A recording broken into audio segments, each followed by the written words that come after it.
14 अक्टूबर 2022 को जब एक व्यक्ति अपने घर से खेतों की तरफ जाता है और अपने खेतों पर जाकर देखता है कि उसके खेत में एक डेड बॉडी पड़ी हुई है।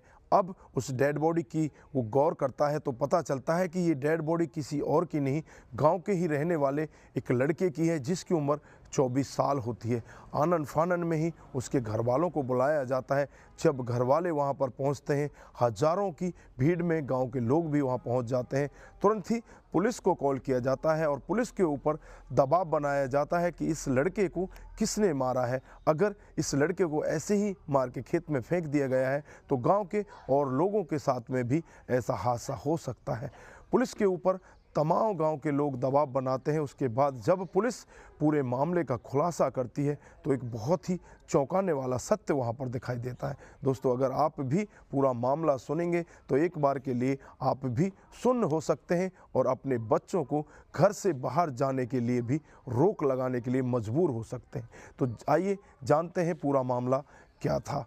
नमस्कार, जय हिंद। आप देख रहे हैं APH न्यूज़ राहुल रावत के साथ। तो दोस्तों, आज की जो मैं हकीकत की घटना आपको बताने जा रहा हूं, उत्तर प्रदेश में एक ज़िला पड़ता है चंदौली और इसी का एक थाना क्षेत्र है मुगल सराय थाना क्षेत्र। इसी के अंतर्गत एक गांव आता है मोहम्मदपुर गांव। ये मोहम्मदपुर गांव की हकीकत की घटना है। यहाँ पर 14 अक्टूबर 2022 को जब गांव के अंदर पुलिस आ जाती है और पुलिस डेड बॉडी को अपने कब्जे में लेती है तो पता चलता है कि गांव का ही रहने वाला एक लड़का जिसकी उम्र 24 साल होती है, इसका नाम कौसर होता है। अब इसको किसी ने मारकर यहाँ फेंक दिया है। पुलिस डेड बॉडी को उठाकर उसे पोस्टमार्टम के लिए भेज देती है और गांव के जो लोग होते हैं वो रास्ते पर आ जाते हैं। उनका दबाव पुलिस के ऊपर लगातार बढ़ने लगता है। वो पुलिस से यही कह रहे होते हैं, अगर इस लड़के को हमारे गांव में मारकर खेतों में फेंक दिया गया है तो ये हादसा किसी दूसरे के साथ भी हो सकता है। हमें इसका जल्द से जल्द खुलासा चाहिए और मुजरिमों को सलाखों के पीछे भेजो,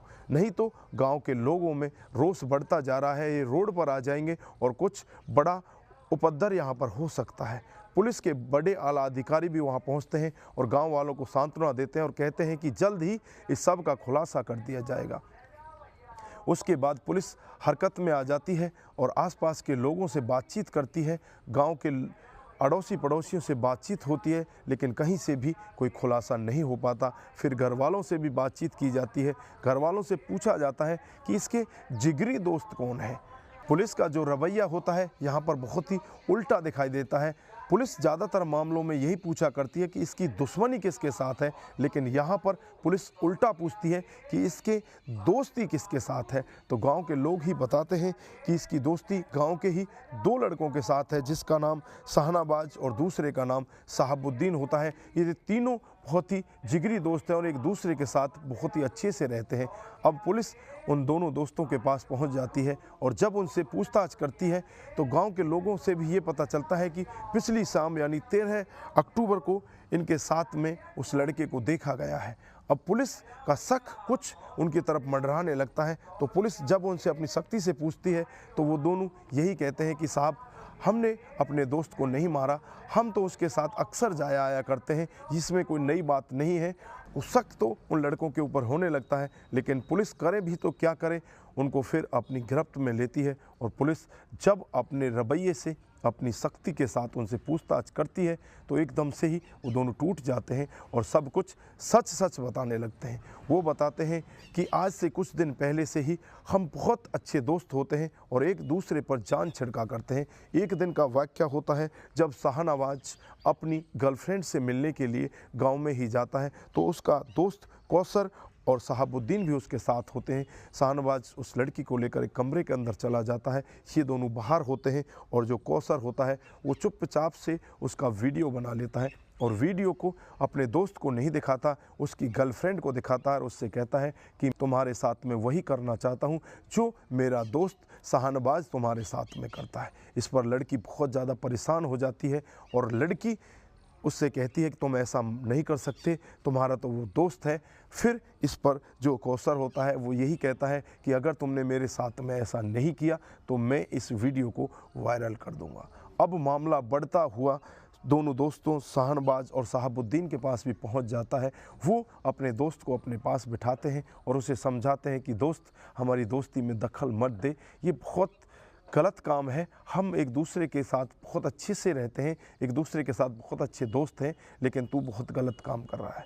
लेकिन इस पर जो कौसर होता है वो यही कहता है कि मैं उससे एक बार मिलना चाहता हूँ, तेरा बिगड़ेगा ही क्या, मुझे भी मिलने दे उससे। फिर उससे कहता है कि मुझे एक बार उससे मिलने दे, फिर इसको मैं डिलीट कर देता हूँ। फिर ये दोनों दोस्त मिलकर एक प्लान बनाते हैं और प्लान के तहत 13 अक्टूबर 2022 को कौसर को जंगल में ले जाया जाता है और वहाँ जाकर ये तीनों मिलकर शराब पीते हैं। और शराब जब इनकी ज़्यादा हो जाती है, कौसर को अत्यधिक मात्रा में शराब पिलाई जाती है और कौसर जब टुन्न होने लगता है तो ये दोनों दोस्त वहीं पर अपने साथ कुछ हथियार लेकर गए थे, उन हथियारों को निकालते हैं और इसके ऊपर ताबड़तोड़ वार करने लगते हैं और तब तक वार किए जाते हैं जब तक कि इसकी मौत नहीं हो जाती। फिर इसे मारकर वहाँ से अपने घर पर चुपचाप आ जाते हैं, जैसे कि इन्होंने कुछ किया ही नहीं। पुलिस भी जब मामले की छानबीन कर रही होती है तो ये दोनों यही कहते हैं कि जल्द से जल्द इस मामले का खुलासा किया जाए, हमारे दोस्त को किसने मारा था। जब गांव वालों को भी इस सब के बारे में पता चलता है कि जो लोग अपने दोस्त की इतनी ज़्यादा पैरवी कर रहे थे, जिसके साथ जीने मरने की कस्में खाते थे, जिसके साथ दिन भर रहा करते थे, वही दो दोस्त अपने दोस्त को किस तरह से निर्मम हत्या कर देते हैं। दोस्तों, गांव में भय का माहौल हो जाता है। पुलिस तुरंत ही एक्शन मोड में आती है और तमाम धाराएं इन लड़कों के खिलाफ लगा दी जाती हैं और इन्हें जेल के अंदर भेज दिया जाता है। तो दोस्तों, जो भी लोग इस मामले को सुनते हैं सभी यही कहने लगते हैं कि हमें आजकल किसी के ऊपर भरोसा नहीं है, हमें अपने बच्चों को भी इस तरह से बाहर नहीं भेजना चाहिए। और जब कौशल के घर वालों से इस सब के बारे में पता चलता है तो कौशल के घर वाले भी यही कहते हैं कि अगर हमारे बेटे ने कुछ कमी कर रखी थी तो उस सब के बारे में हमें भी बताना चाहिए था, उसको इस तरह से मारना नहीं चाहिए था, उन्होंने बहुत ही गलत काम किया है। तो दोस्तों, आपकी क्या राय है? आप यहाँ पर क्या कहना चाहते हैं? यहाँ पर क्या कौशल ने सही किया या उसके जो दो दोस्तों ने उसके साथ में इतने बड़े घिनौने काम को अंजाम दिया वो सही था? आपकी जो भी राय है कमेंट बॉक्स में ज़रूर दीजिएगा। लेकिन दोस्तों, अपने आप को सुरक्षित रखने की ज़रूरत है, अपने आप को सतर्क रखने की ज़रूरत है और अपने बच्चों पर भी विशेष ध्यान रखने की ज़रूरत है, क्योंकि आजकल ऐसे क्राइम बहुत ही ज़्यादा तेज़ी के साथ बढ़ रहे हैं। दोस्तों, आप जहां भी रहें सतर्क रहें, सावधान रहें और ऐसे क्राइम से अपने आप को, अपने बच्चों को ज़रूर बचा कर रखें। तो दोस्तों, आज के लिए बस इतना ही। फिर मिलते हैं किसी नए मोड़ के साथ। तब तक के लिए आप अपना ख्याल रखें, अपने परिवार का ख्याल रखें, सतर्क रहें, सावधान रहें और ऐसे क्राइम को अपने आसपास ना होने दें। नमस्कार, जय हिंद।